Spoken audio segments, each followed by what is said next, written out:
क्या राजस्थान में विधानसभा चुनाव जीत पाएगी कांग्रेस? बड़ा सवाल।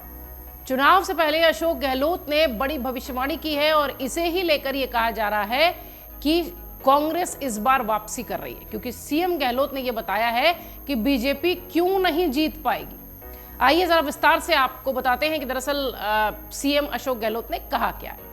इस साल के अंत में छत्तीसगढ़, मध्य प्रदेश और मिजोरम, राजस्थान जैसे बड़े राज्यों में चुनाव होना है और राजस्थान और छत्तीसगढ़ में अभी कांग्रेस की सरकार है। तेलंगाना में बीआरएस, मिजोरम में मिजो नेशनल फ्रंट और मध्य प्रदेश में भाजपा सत्ता में। पांचों राज्यों में सभी पार्टियां अभी से चुनावी तैयारियों में लग गई हैं। इस बीच सीएम अशोक गहलोत ने दावा किया है कि जैसे कर्नाटक चुनाव में कांग्रेस को जीत मिली है, वैसे ही राजस्थान में भी कांग्रेस को जीत मिलेगी। एक न्यूज चैनल से बातचीत के दौरान राजस्थान के मुख्यमंत्री अशोक गहलोत ने अपनी बात रखी और भारतीय जनता पार्टी बीजेपी पर जमकर हमलावर रहे। उन्होंने दावा करते हुए कहा कि भारतीय जनता पार्टी चुनावों को सांप्रदायिक रंग देती है, लेकिन इस बार ये काम नहीं करेगी और न ही ये काम सक्सेसफुल होगा।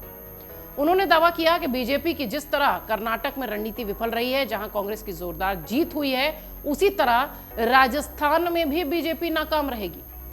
मुख्यमंत्री ने यह भी कहा कि उनकी पार्टी के शासन के बुनियादी ढांचे से उन्हें राज्य में बीजेपी के आक्रामक अभियान का सामना करने में मदद मिली है।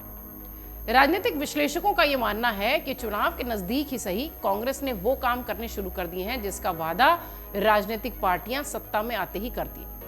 ऐसे में अगर कांग्रेस अंदरूनी कलह से उबर जाती है तो वाकई में योजनाओं का फायदा विधानसभा चुनाव में कांग्रेस को मिल सकता है। आइए ये भी समझते हैं कि अशोक गहलोत के वो कौन से बड़े वादे थे जिनके जरिए कांग्रेस को राजस्थान में रिवाज बदलने की उम्मीद भी है और मौका भी। सबसे पहली बात आपको बताएं कि अशोक गहलोत ने ऐलान किया था 100 यूनिट बिजली मुफ्त देने का। मुख्यमंत्री अशोक गहलोत ने घोषणा करते हुए ये बात कही थी कि घरेलू बिजली में उपभोक्ताओं को बड़ी राहत मिल रही है। ये गहलोत का मास्टर स्ट्रोक भी कहा जा सकता है। गहलोत ने यह भी कहा कि मैंने पिछले बजट में घोषणा की थी कि बिजली की 50 यूनिट निःशुल्क की जा रही है, लेकिन अब उसे 100 यूनिट कर दिया जाएगा।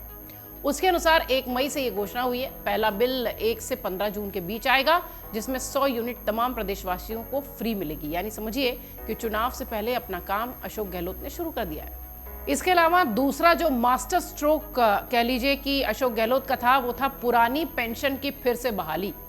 राजस्थान में 7.5 लाख सरकारी कर्मचारी हैं। मुख्यमंत्री अशोक गहलोत ने ऐलान कर दिया कि पुरानी पेंशन योजना को फिर से लागू किया जाएगा।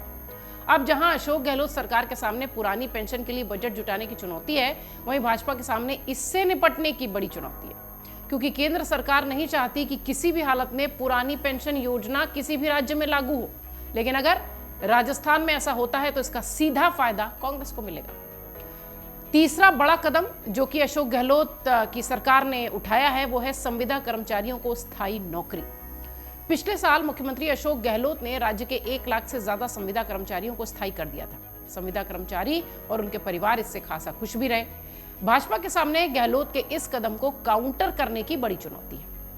इसके साथ ही महिलाओं को ध्यान में रखते हुए 500 रुपए रसोई गैस की जो कीमत है वो की गई है। अशोक गहलोत सरकार की तरफ से ये घोषणा की गई है।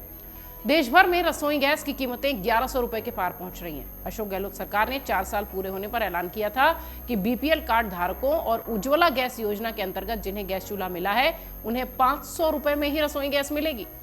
इस दायरे में आने वाले लोग साल भर में 12 गैस सिलेंडर सब्सिडी पर प्राप्त कर पाएंगे। इसका फायदा राजस्थान के करीब 5 से 6 लाख परिवारों को मिला। गहलोत का यह मुद्दा भी चुनावी मुद्दा बन रहा है, ये तय सी बात है, क्योंकि ये आम लोगों से जुड़ा मुद्दा है। इन सब के अलावा गहलोत ने इलाज की गारंटी देने वाला देश का पहला राज्य राजस्थान होगा, ये भी घोषणा की थी। इसी साल मार्च में मुख्यमंत्री अशोक गहलोत ने बड़ा ऐलान किया था। उन्होंने राजस्थान में राइट टू हेल्थ यानी स्वास्थ्य की गारंटी, इस बिल को विधानसभा से पारित करवा लिया था। ये बिल विधानसभा से पारित है और इसकी विशेषता यह है कि कोई भी प्राइवेट अस्पताल किसी को भी इलाज देने से मना नहीं कर सकता, खासतौर से पैसों को लेकर। अस्पताल में हर व्यक्ति का इलाज होगा, इसकी गारंटी मिलेगी। बिल में यह भी प्रावधान है कि गंभीर हालात में किसी भी अस्पताल में मरीज को मुफ्त इलाज की सुविधा मिलनी ही चाहिए। किसी भी तरह किसी भी मरीज को इलाज देने से अस्पताल वाले इनकार नहीं कर सकते। इसके लिए राज्य सरकार एक अलग फंड तैयार करेगी।